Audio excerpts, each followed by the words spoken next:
am going to try to fill Michelle's chairing role while also presenting today, so bear with me. But thanks everyone for joining. It's really nice to see so much interest in the topic. So my name is Amber Dada. I recently graduated with my PhD from JCU last June, and I'm now in Hawaii working on adaptive co-management projects, but I largely focus on environmental governance and specifically adaptive governance and anticipatory governance related to climate change. And all of the speakers today have very similar areas of focus. And so I'm really excited to present all of our work side by side and kind of foster what I hope will be an interesting discussion. So it's not just us talking at you, but all of us interacting through those discussion groups at the end to try to generate some ideas on where we could go from here with this stream of research. And yeah, I'm also interested kind of towards the end of the meeting to see if there's interest in continuing this conversation on futures thinking topics. So be thinking about over the course of the meeting how this relates to your work and if there's any kind of interaction you would like to have moving forward to maintain the relationships here today. So I think with that, we're going to have 4 short presentations. These are kind of designed as speed talks, so I have really challenged the speakers to condense a lot of information into a short amount of time. So kudos to them for working on that. It's not easy to do. But I think that everyone will do a great job and we'll move on to the discussion after that. So with that, I'm going to introduce our first speaker, who is Carla Alexandra, who has done quite a bit of work on futures thinking. So go ahead, Carla. Yeah, thanks so much, Amber and Cindy, and thanks for having me. It's a real pleasure to come and share with you a bit of my research on futures thinking. I'm just going to share my screen. Can you all see that? You can see the agenda. We can see the agenda. Okay, I'm just sorry. I think it's the double screen issue now. Can you see my PowerPoint now? Black screen. No? Okay, sorry. Always a technical glitch. Let me just see. Okay, can you see it now? Yes. Yep. Yep. Okay. And is that full screen for you? Yes. Right. Okay. So yeah, as Amber said, I'm Carla. I'm sitting at the Institute of Water Futures at ANU, and my PhD is really centering on futures thinking and how that's being applied in social ecological systems that are facing really significant change into the medium and long-term futures. So Amber asked me to come and just give a quick overview of what is futures thinking.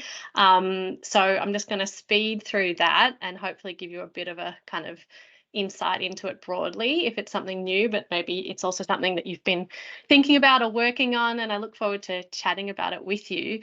So futures thinking, it's a real buzzword at the moment. It's also commonly called strategic foresight or anticipation, but I'm sort of using futures thinking as an umbrella term to incorporate a really vast range of methods that help us think about the future in strategic ways.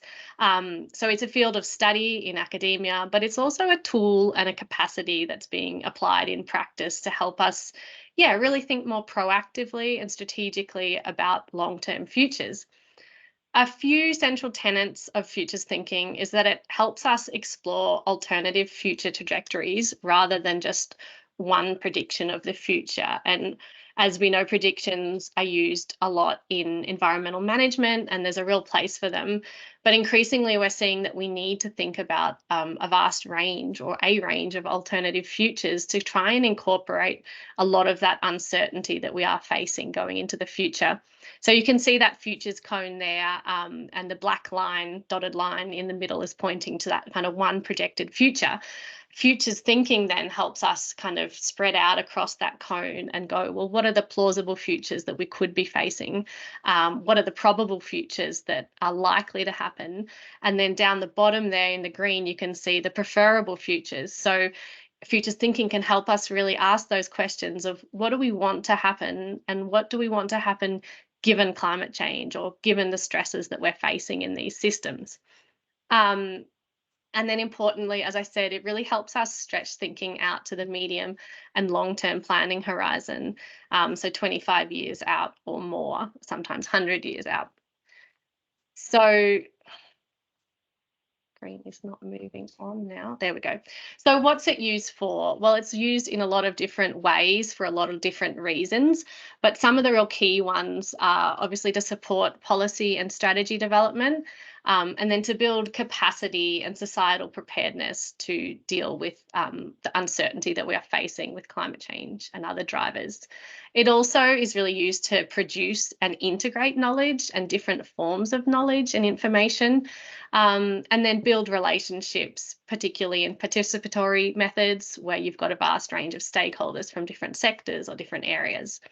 And finally, and something that my research looks at a lot, is how futures thinking is used to produce what I've been calling normative outcomes. But these are those kind of outcomes that help us understand the more social sciencey questions of what do we value or what do we preference going forward into the future, and what are the hard trade-offs that we're facing. And futures thinking can help us do that and look at those in strategic ways rather than leaving them kind of assumed or a bit under the table. So the methods, then, you're probably aware of sort of scenario planning. It's quite common, or visioning, but there's really a vast range that are used. Some of them are really formal methodologies like backcasting or scenario planning or adaptation pathways. Others are more informal. You know, it might just be a workshop where we sit around and think about what future do we want, or what does that future look like, envisioning, for instance. So then why use futures thinking? I really like this quote by Yusuf Nassif from UNFCCC working on adaptation. And he said, you know, while we used to ask adaptation to what, we should now really be asking adaptation towards what. And I just think that's a really neat little quote to start thinking about this shift that we really need to see for going from reactive, you know, reacting to stresses and shocks in systems, to actually dealing with them proactively, and not only to avoid maladaptive pathways, but also to start thinking about, you know, what does that desired future look like for us? Participatory processes then also help enable participants, whether it's community or traditional owners or, you know, whoever else, in determining these decisions about our long-term futures. And I think that's really important because, as I mentioned before, there are going to be judgment calls. You know, these decisions are not going to be based on biophysical science alone. They are bringing in these more social science issues around, you know, whose knowledge are being included, whose futures are we ensuring that we're kind of fostering into to be developed. And I think Amber might talk to you a little bit more about, you know, some of those plural pathways development as well.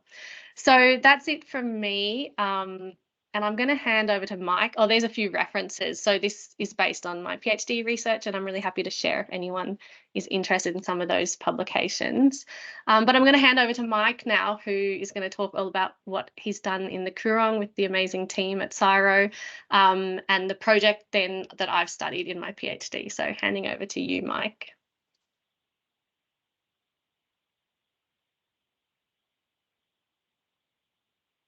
We can't hear you, Mike. People, are you going to share the screen, Carla? Yep. Michael Dunlop, yeah, from CSIRO, and I came into futures thinking through an interest in or working on climate adaptation. So next slide, please. Coorong is a wonderful place. It's the wetland at the very end of the Murray-Darling Basin. The Murray Mouth, many of you would have heard about, dried up during the Millennium Drought. The second photo there is from halfway along the Coorong looking north. That green stuff is supposed to be nice water, and all the sandy bits are supposed to be water. It dried up a lot. It's an iconic area in many ways, but it's not static. It's had a very long history of change over multiple scales. That change has involved environmental, social, technical, political drivers. It's managed, it's a Ramsar wetland, so it's got international, national, state level institutions involved in its governance, multiple stakeholders, again, from the international through to the local, including First Nations stakeholders and multiple owners, and of course, multiple values associated with it. It's an iconic place. It's iconic in its own right, but it's also the measure of whether or not the basin plan is working, right? And that makes it very important. It's affected significantly by climatic extremes, both dry and wet, and it has a very high potential to transform with climate change due to both drying and sea level rise operating in sort of different ways. So next slide. So we undertook an exercise with the Department of Environment and Water. Next slide, please. And basically the model we used is that there's a current approach to planning, which we think is going to be less likely to be successful in the future. Next. So we might need a different approach to managing the future. And we can think of the job of adaptation as going from the current approach to some future approach. But the more we think about that around the world and what those different actions might be, people have realized that there's all sorts of barriers to doing this. People might not know how to switch to a future approach, they might not want to, or it might be against policy or legislation to do so. And so the near-term challenge is, in a way, to identify actions that can be taken from within the current approach that can help reduce those barriers so that adaptation. Or it might be that there's actions that can be taken at the edge of the current approach that can help reduce those barriers and create enabling environments. And the key point is that this involves work to be done by all sorts of different people. And what we did in our project was design a whole lot of activities that specifically walked people through this model, and each one of those activities was designed to sort of do a job of work with the participants. And at the end of it, we had this review done by Carla. So next slide. The first activity was really sort of an institutional analysis. We asked, how are decisions made? You know, what are the values, rules, and knowledge factors and how they come together? And next. And then asked whether or not that sort of decision-making system is climate ready or not, or whether there's sort of barriers in it, impediments to climate thinking. Next. And this was, doing this work up front was a bit of a departure from the usual sort of biophysical science paradigm that occurs in the Coorong, but also in the GBR. Next. So then we developed these sort of scenarios of greatest plausible change, driven by the yellow trend of drying and the green trend of increasing sea level rise. And you can see there's two scenarios put on there. Early on, there'll be a significant likely to be a significant drying of the Coorong, with the Coorong potentially being permanently in millennium drought type conditions. And then sometime later, a high sea level rise dominating with barrages being overtopped. And you can see there are two photos there. They're photos that represent the two scenarios. So the scenarios are not completely out of experience, but when these were experienced, they were dealt with as being variation rather than new permanent situation. Next. And so how do we frame vulnerability? So the usual way to think about vulnerability as maybe there's a current state with sort of some resilience varying within that, but you can think of vulnerability as departure from that current state, whereas the alternative way to think about vulnerability is your ability to achieve a preferred future rather than a less desirable future as in the face of inevitable change. And this again was next slide, a departure from the current narrative, which is more about restoration. So in our vulnerability assessment, we focused on three different expressions of value: societal, the values for the site, the ecological character, which is the sort of the way it's described for the Ramsar purposes, and then the Ramsar listing criteria, which is very coarse measure. We used two scenarios and did it for two subsystems, and we used this construct of a change persistence table, which is a summary of here, which is a way of teasing out all of the different aspects that are valued of the site, and then saying how those aspects might change, but how they would persist, what aspects of them would persist as change was experienced, and then exploring whether or not the value of those is associated with what's changing or what's persisting. So next, Carla. This created, I just go back, this created quite a moment of with the participants. So there's a lot of discussion about this, anxiety, sense making associated with filling in this table. 20 odd pages of table. Next slide. And then we wrapped all of this up into adaptation pathways. So from that change persistence table, developed some climate ready objectives, and then identified key decisions that would need to be made in order to meet those climate ready objectives, then analyse the sort of the barriers to making those decisions in terms of values, rules and knowledge. Next, Carla.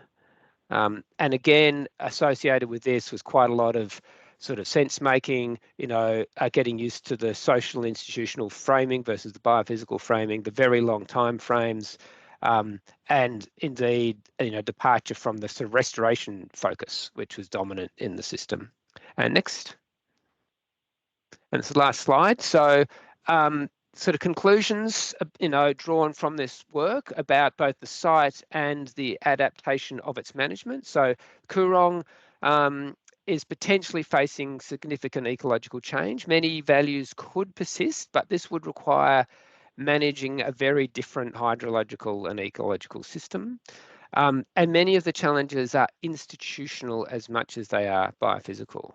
So sort of 5 key messages that I think probably apply to the GBR as well. So there's a lot of stationarity that's sort of built into the decision-making system, the assumption that things are not going to change. And so we think the first message is to flush that out. That is at all scales, from the international through the local, and it's in people's aspirations, it's in the policies and legislation, and it's in the knowledge about the system. We have emphasised the need to not delay. So the people we're working with kept coming up with reasons why they just wanted to wait until after this, after that to do this, because it's difficult. But it's just going to get harder. It's not going to get easier. So we really felt the need to emphasise the need to start. One way to start is to recognise that the adaptation actions can be incremental, but it's important that they are intentional and anticipatory increments, not kind of reactionary, backwards looking ones, just like a random walk. They have to be to a direction. I like that quote at the beginning from Carla about adaptation towards what, right? Doing this, you inevitably come across a whole lot of ambiguity, and people tend to shy away from ambiguity. We reckon you need to lean into that. You go towards it like a moth to a light. Where that ambiguity is tells you where work needs to be done. If there's a term which you no longer know what it means, does habitat mean the current habitat or future habitat? You need to unpack that, not shy away from it. And then the last point is about creating enabling an environment. So it's very hard for individuals and groups to do this thinking safely. And so an environment needs to be created for them to do it. And it's also hard for a group to do it, create that environment themselves. So I would contend that department like we're working with can't create their own environment to do this. It needs to be done at a broader, higher level for the groups to be able to go through this thinking, and that's for individuals, even within groups, and especially across groups. That was our experience. Carla? Thanks so much, Mike. So yeah, my research for my PhD really kind of tagged along Mike's process, and then I came in and did some social science and interviewed everyone involved, and applying this kind of futures thinking and anticipatory governance lens. What I was trying to get at in one of my papers is, what capacities do organizations and individuals need to actually be able to kind of do this stuff that Mike was talking about? So through my interviews, what I landed on were these 5 capacities that you can see there in the wheel. But a key point is that, these capacities were really around facing significant change, right? So it's not just, small changes, but really the fact that they had to face that the Coorong is likely to change really significantly or even transform. So the first one, accepting change is inevitable. It might sound a bit simple, but obviously with a Ramsar site and other basin kind of management plans, that everyone is working to keep the system the same. And so a lot of my interviewees reflected on how using this process that Mike ran actually enabled them to go through the process of accepting that we can't keep the system how it is. And many participants reflected on how important that was to do in a strategic way together. Other people, secondly, so facing prospective transformation or future likely transformation was really hard, right? And people then reflected, you can see the second quote was, around, it was almost like ripping a Band-Aid off with how they managed the Coorong and just kind of needing to stop tinkering around the edges of this kind of elephant in the room around the changes that are likely going to happen and have this honest conversation. And I think those quotes really help us get back to the idea of futures thinking is, it enables people to do this in strategic ways and proactive ways together.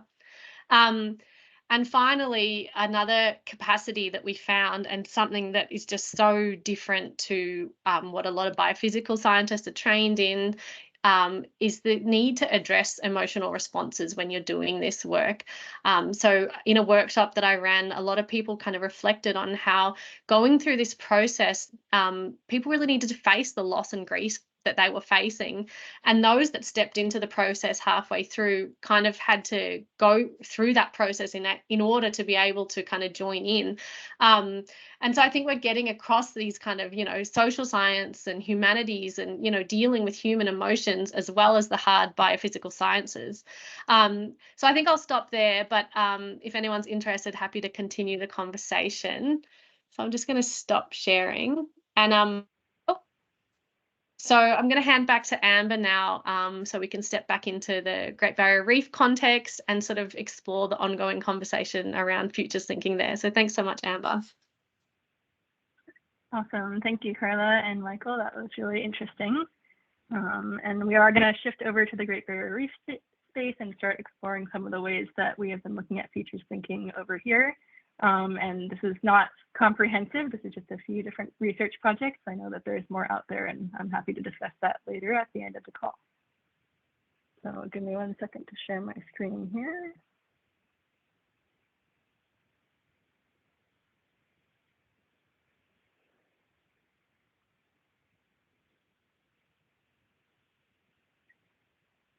All right, can you see and hear me and see my screen?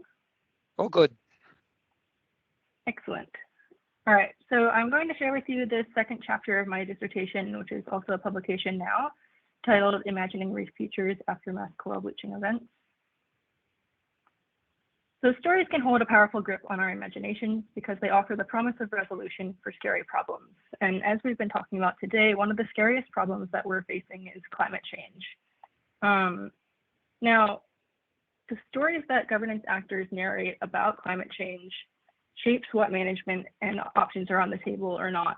Sorry, give me a second for my PowerPoint to shape. There we go. So what we can imagine about the future shapes what is possible to act on or not. Unfortunately, climate change can be really difficult to address because a lot of the time it's invisible in day-to-day life. And so there's a question around extreme climate events which make climate change a bit more visible and may therefore challenge or change our stories about management and thus affect the management options on the table. However, there's not a lot of empirical understanding of how the stories that governance actors narrate shift or not in the wake of extreme climate events, but articulating these stories can be really important for expanding the management options that are on the table and helping to identify conflicts and synergies in different actors' views in any given system.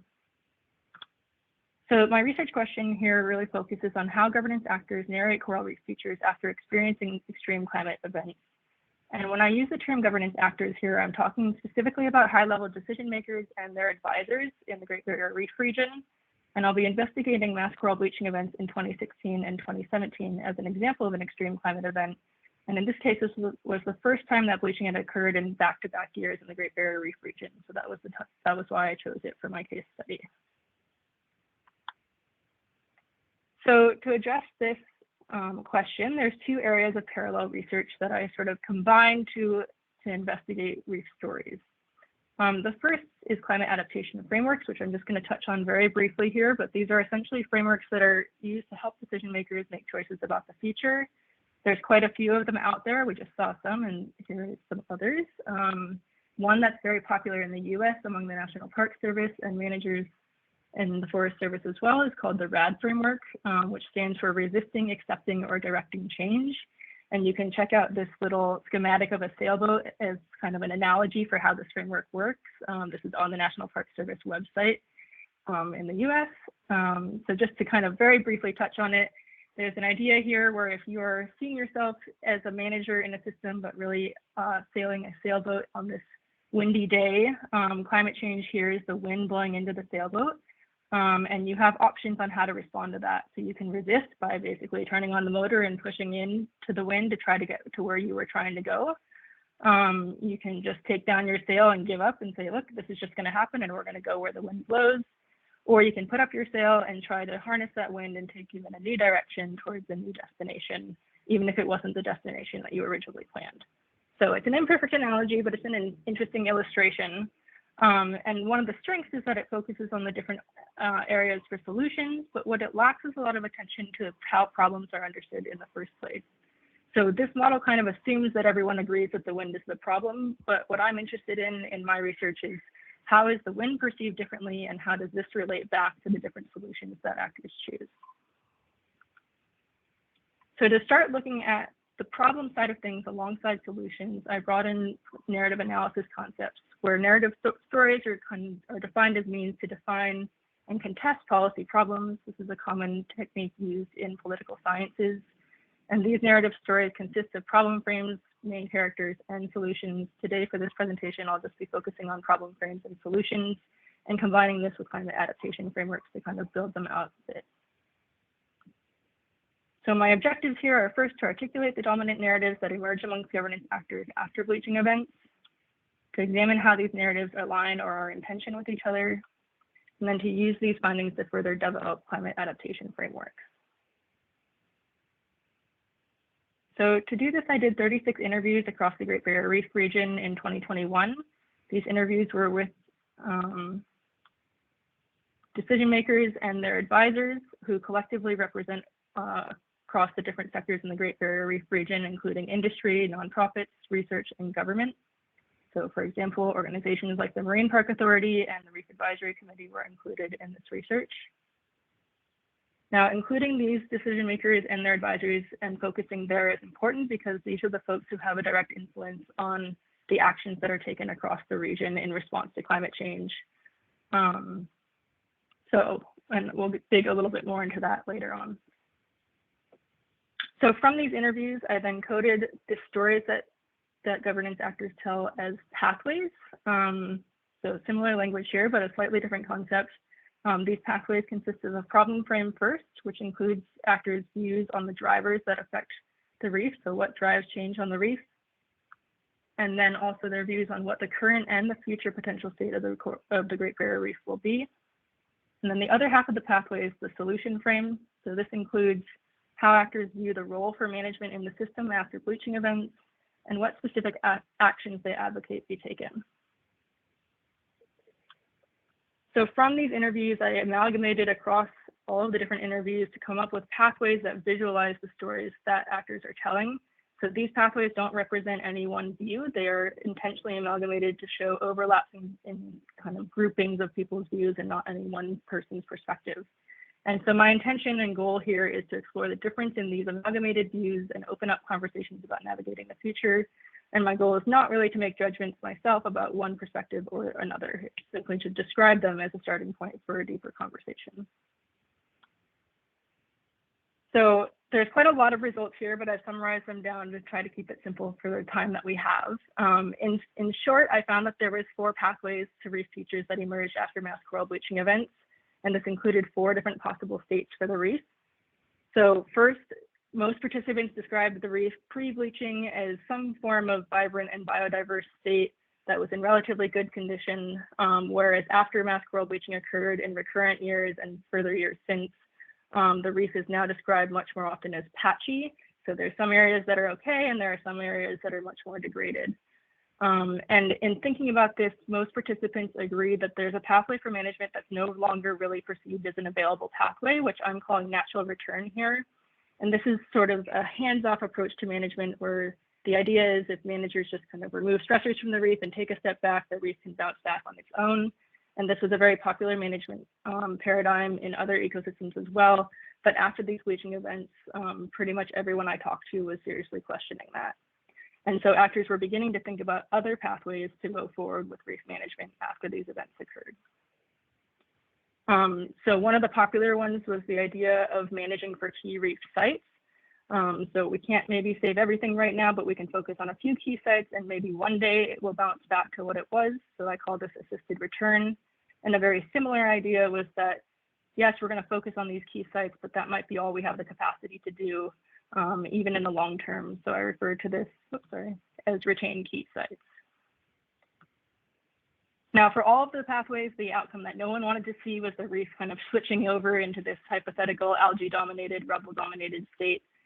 And that was true also of the last pathway. So the very last pathway here I refer to as direct transitions, and this was the idea that reefs have been patchy after the bleaching events, and they're going to continue to be that way into the future. And so management is really going to be about navigating that patchiness and trying to direct it a bit rather than expecting a bounce back, and also with less fear of actually slipping into that undesirable state either.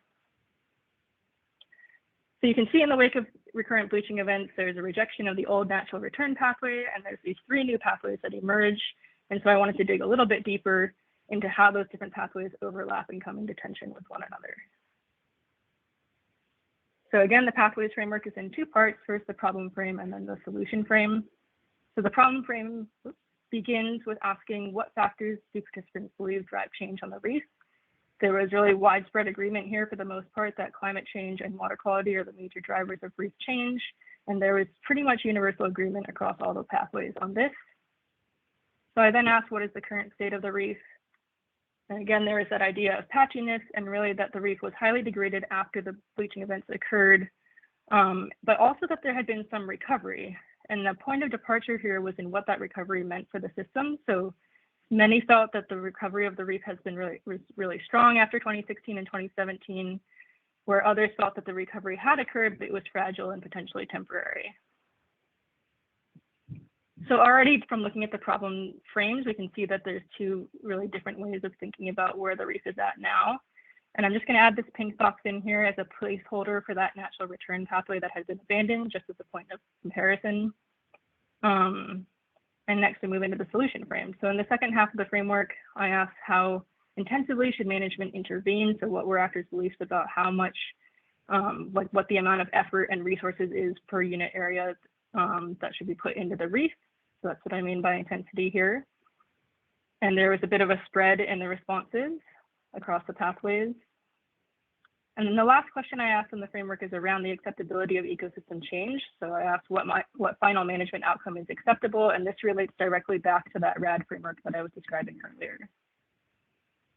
Now, again, you can see that there's some differences here in what level of change is acceptable. For some, it's very acceptable to allow change, so that's the ones on the right. And then for others, it's a really low acceptance of change and a desire to try to push it back to where it was as best we can. And so by mapping the pathways onto the framework, it becomes possible to tell the differences between the pathways and see where the points of departure and overlap are. So again, you can see there was departure at the start with the problem frame, and then again with the solutions at the end. All right, so in summary, bleaching changed actors' perspectives, but it did so in really different ways. The pathways framework helps to articulate some of the different ways that actors' views diverge and overlap. But there's a lot more work that can be done here. So this was very focused on those decision makers and what happens in decision-making spaces, but there's a lot of other actors in the region as well whose views should be considered. So I'm about to hand it off to Jillian, who's going to kind of take us into that world a bit more. And the other thing I just wanted to mention is that it would be really good to more interactively co-produce these pathways with the relevant actors through workshops or similar interactions to what Mike and Carla were describing earlier. And if you'd like to read more about the framework in more depth, you can check it out in my new publication in Environmental Science and Policy. So with that, I'm going to stop and hand it off to Jillian. Thanks, Amber. Thanks for having me. I'm just going to share my screen, get myself organized.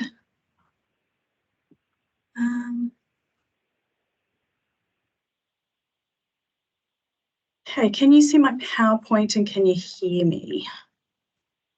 Yep. All good. Yep, great. Can't Yep. see you guys, so awesome.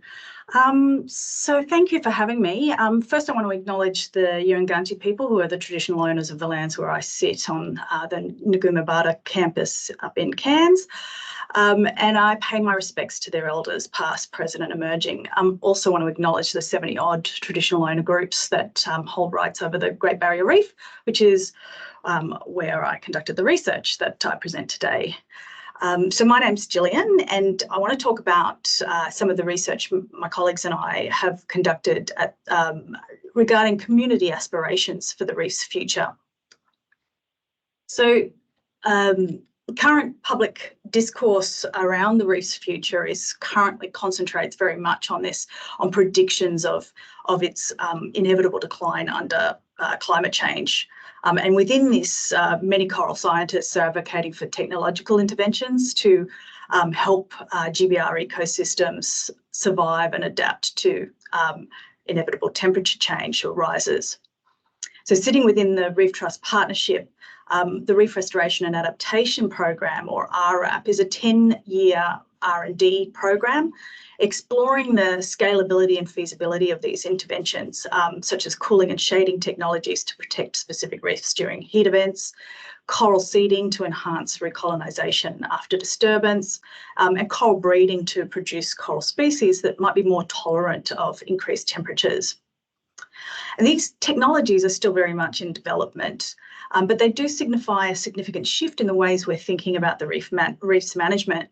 And if they're going to be feasible, they have to be designed and implemented with strong relationships and collaboration with reef traditional owners and other reef communities. And for that reason, a very comprehensive program of engagement sits within RRAP, and that's where my project sits. And that engagement program is very much concerned with thinking about the ways that communities can really shape the futures being enabled by technology and more broadly. But going out and asking people to deliberate on what are very nascent and speculative technologies, it's not an easy request, and asking them to be able to exert authority and influence in those discussions is also not an easy request. The project I lead is called the RRAP Regional Dig Dive, and it's a program of exploratory qualitative research to go out and talk to reef communities, engage in kind of intimate dialogues about their connections to the reef, their perspectives on its future, and their initial responses to the prospect of technological intervention and adaptation. So far we've conducted 114 open-ended face-to-face interviews, and that's involved about 140 people living and working across the reef from the groups you can see there. We've developed a very large qualitative database of qualitative data, which are mainly community accounts. Using narrative analysis, we've begun to critically explore how these accounts and trace how perspectives of the reef's future and responses to RRAP are formed and articulated. And our ultimate purpose with this is to think about engagement that enables forms of community authority and influence in the unfolding dialogues around RRAP. So one of the ways I've done this is one of the ways I want to kind of demonstrate community visions for the reef's future is by producing a series of composite narrative maps or composite reef future storylines, which show the two clear ways that communities form stories about the reef's future. We've noticed that works very closely in a dialectic with broader collective narratives around predicted decline of the reef. So the first storyline, so this is not reflective of any specific view like Amber, similar to Amber, this is very encompassing of a variety of people across a variety of community groups. So the first storyline where we've observed in the deep dive interviews was also the most dominant. And here, when people are asked to describe the imagined future of the reef, they align themselves, initially at least, with narratives of, collective narratives around predicted decline. So they use scientific knowledge and their own first-hand experience to describe the reef as subject to a compounding litany of threats.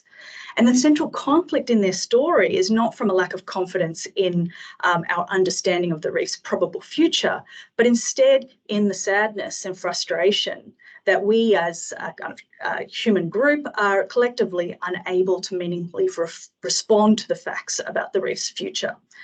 And here people talked about things like, science being hamstrung by politics and disenfranchised publics and a legacy of inequalities kind of shaping an injustice in the reef. So that's the blue side of that diagram. However, this is not a happy story. And again, like I think Amber said about the resolution of stories, as they articulated this trajectory, we observed how people started to hesitate about how to end this story. Now, a very few, only a couple, threw their hands up and expressed resignation to this inevitably bad future. Most expressed a feeling of being torn or split between their realistic selves and facing the facts of loss, and being more hopeful and optimistic for a different outcome. And at this point, participants started to articulate a second narrative, a counter-narrative to their first, where they imagined the ways that the facts, the very truthy predictions of the reef's loss, might not actually end up being true. They discussed the possibility that reef might not respond to setbacks in the way we expect them to, that it might recover better than we thought it might, and they also spoke about the possibility that the looming prospect of loss may catalyse humanity to get their act together and transform our problematic relationships with the reef. So in this story, we see, collective narratives about predicted loss being used to create new possibilities and hope in the prospect of social change, justice, and reconciliation. However, when the prospect of IRAP is discussed, things become a bit more complicated. In the face of that worsening future, with their kind of adherence to narratives of loss, participants had to acknowledge the pragmatic imperative behind technological intervention. And they kind of express this in a kind of uncomfortable way as something that's better than doing nothing, and saving anything is better than saving nothing. At the same time, they expressed grief and fear that successful technology would lessen any momentum towards collective change that they imagined being catalysed by impending loss. And they also expressed concerns that a technocratic approach would reify a lack of respect and care for the reef. So even though there's a couple of things going on here, they're feeling an impasse between technological and transformative possibilities, but they're also feeling compelled to accept a pragmatic future because of that imperative of looming loss.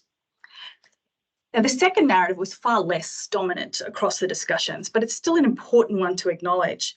In this one, participants immediately formed a counter narrative. It was almost like this: as soon as we asked them what the future of the reef was, they immediately started to express skepticism about the authority of predictions of loss and public science.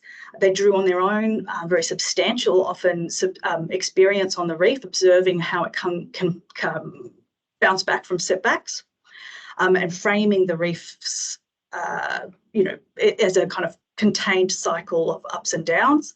And they presented the reef's problems as a set of discrete pressures that could be effectively managed with existing protection and local practices of care. So they kind of produced this counter future of a contained balance in the reef. And so it's little surprise that the prospect of IRAP was treated with a lot of distrust, and it was framed as an exercise in outside interference that would devalue local expertise and disrupt ecological balance and resilience. So what does this all tell us? So there's a lot of things we can take from this process of kind of mapping out community stories. First of all, is that they highlight that the difficulties and the ambiguities that communities experience as they grapple with the prospect of ecological decline in the reef, and the prospect of technological intervention. They highlight how central the ability to resist narratives of inevitable decline are in the ways that communities articulate their aspirations for the reef, and how they use narratives about probable loss to express alternatives around social change and grassroots protection and care. And while we've found acknowledgement that there is a pragmatic need to consider intervention, we've also found concern for lost opportunities for social and political change, and the potential that intervention might undermine the authority of local communities to practice care for the reef. And critically, we've got to remember that these are not entrenched positions within discrete stakeholder groups. They're observed across the stakeholder groups. So if we're serious about forming futures inclusively and democratically, we need to acknowledge how collective narratives about urgency and impending loss actually can actually constrain the dialogue about what might be possible to the reef's future. And we need to find ways to enable a more generous exchange between communities and scientists, so that the futures, we've heard the words pluralism and multiplicity being mentioned already, that we're actually achieving multiple outcomes, cross outcomes through the futures that we're imagining, and multiple combined social and ecological outcomes and benefits for both communities and the reef. So these narratives were developed in in-depth one-on-one dialogues with reef communities, but I'll hand over to Jess, who I believe is going to be discussing her work on group workshops and facilitated conversations in the shaping of reef futures. So I'll just stop sharing. Thanks, Gillian. Can everyone hear me? Yes. Yep. Right. Just share.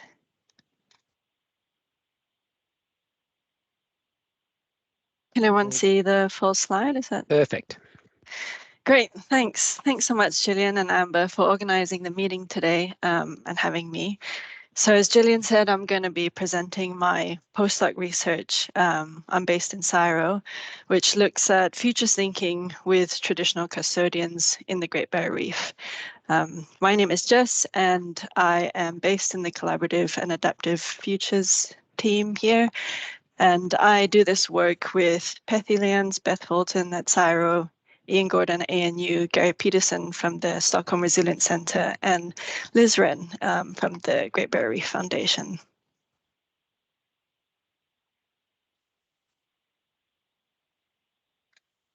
So to start, I just want to acknowledge the traditional custodians of the land that I'm joining this meeting from today, and that's the Bindal and Woolgooroo Kabah people in Townsville. I also want to acknowledge the traditional custodians of the Great Barrier Reef region that I work with, and I pay my respects to their elders, past, present, and those who are emerging.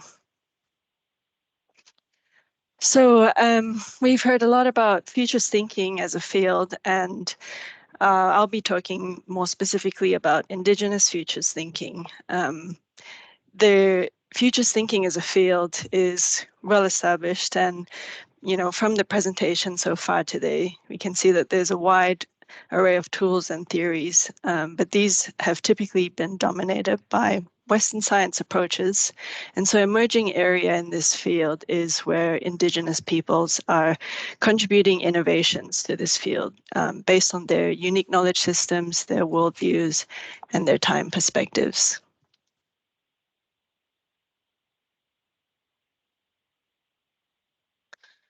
So I did a review of the literature in this emerging area, and what I found was that there's also a dazzling array of Indigenous-driven future thinking methods that are emerging across the literature. And so this is just to show how many different types of methods I found in this review, and these range from different types of storytelling methods, Afrofuturism, elder focus sharing, Indigenous science fictions, using the development of Indigenous frameworks based on different Indigenous knowledge systems to create different approaches, such as Hiraya foresight or walking workshops, rituals and ceremonies, using relational knowledge, an approach called pockets of the past, where they look to the past to inform the future,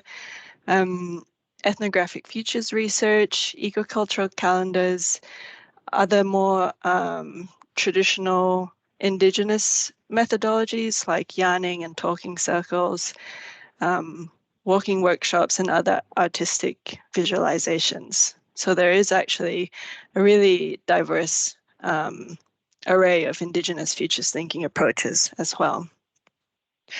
And so my project focuses on traditional custodian reef futures, and the context for my project is that traditional custodians in the reef as rights holders of land and sea areas are yet to contribute to the exploration and the development of these different alternative futures of the reef, which have been worked on for some time, as we've seen from all of the presentations so far. And so my project is asking, what do traditional custodians in the reef value and desire for their own futures? How do they envision different futures? And then how can we build pathways towards these futures? So a key feature of my project is that the focus is on co-designing and co-producing this process with the traditional custodian groups. This schematic shows the process that I've taken to do that. So beginning with approaching groups and inviting them to be involved in the project with initial meetings to discuss their priorities and thinking about how we design the first workshop, which focuses on this development of their future visions for their land and sea country in the reef. And then following this, we have smaller meetings to discuss the outputs that we generate together from this workshop, which leads to another meeting to think about the second piece of work, the second workshop, which takes the future visions that we develop in the first workshop to kind of drill down into more detail and develop models that reflect the traditional custodians' perspectives or understanding of the systems, and using those models to explore in more detail their future vision. So I'll go into a bit more detail on what that looks like. But then from this, we have smaller meetings to discuss the outputs from this second workshop. And so it's a very iterative and long going process. And so this process that is summarized in a neat little schematic has actually taken more than 2 years. And now it's at a stage where we are moving on to the modeling domain, but with the traditional custodians leading that process. So just a bit of background on what that first workshop looked like is spending the time to discuss some of the futures thinking work that has already happened in the reef region. So going through some examples there on the top where drivers of major climate change or regional leadership and the global economy were the drivers of change that were looked at to develop some future scenarios for the reef. And similarly, a focus on more biophysical or environmental aspects of the reef and how those might change into the future. So in the top right there, looking at how pollution or commercial fisheries, commercial and recreational fisheries can change. And then also going through with the groups, examples of how futures thinking have been done by both Indigenous and non-Indigenous groups, and having that discussion around what approaches are best suited to the groups and their priorities, and understanding which approach appeals the most to them and makes the most sense to them for the kinds of questions that they want to ask when exploring their own futures. And so the second workshop, as I said, is where we focus on developing these models. So this is an example of the models that I'm talking about. And this example is taken based on Indigenous subsistence fishing in the Northern Territory.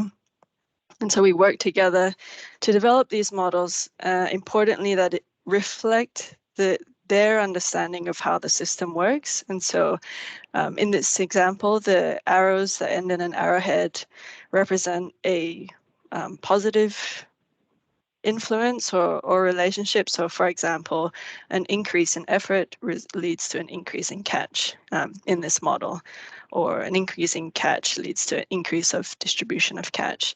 And then a connection that ends in a circle is the opposite, so a negative relationship. So in this model, when we have if we have an increase in income, we'll see less effort that is spent on subsistence fishing. And so once we create these models, we can then use them to explore the future visions that we co-developed together from the first workshop in more detail, to sort of work towards that question of how can we build pathways towards the desired futures. So for example, in this model, we could explore a future where we think there might be an increase in external support, but a decrease in the amount of catch. And so we can just sort of what we call disturb the model in this way and see how that might impact other parts of the system that are important to traditional owners, and see look for ways that we could intervene, for example, for future planning. And so some of the challenges and questions that have come up at this stage in the project is that the nature of this kind of work in futures thinking requires very high co-production costs. A lot of time and effort and energy is required to engage in this kind of work, as Gillian mentioned in her talk. And based on my personal experience, there is, I think, quite a lot of engagement fatigue amongst traditional custodian groups in the reef space. And there is also, this work requires a lot of time investment, and that's mismatched to the more short-term project timeline that postdoc is. And so other questions that have come up at this point are thinking about what other actor groups in the reef space are still missing from developing these alternative reef future stories or scenarios, and how can different future visions be brought together in ways that are equitable and just, because as we've seen today, there are so many that are being talked about, developed individually and collectively. And then what are some of the ways to deal with the points of conflict that will inevitably arise between these different future visions? Thanks.